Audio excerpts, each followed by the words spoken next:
பாடுகின்றேன் நாட்டுப்புற பாடல். தன்னானே நானே தனத்தானே நானே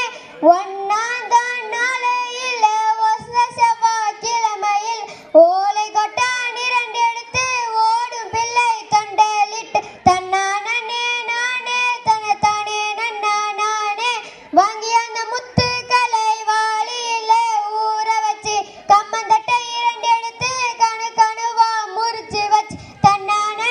நானே தனத்தானே நானே சோளத்தட்டை இரண்டெடுத்து சுளை சுளையா முறிச்சு வச்சு மாட்டாந்தொழு திறந்து மாட்டெருவு அள்ளி வந்து தன்னானே நானே தனத்தானே நானே தன்னானே நானே தனத்தானே நானே ஆட்டாந்தொழு திறந்து ஆட்டெருவு அள்ளி வந்து கடுகுலையும் சிறு பயிறு கராமணி பயிறு மிளகுலையும் சிறு பயிறு முத்தான மணி பயிறு மொள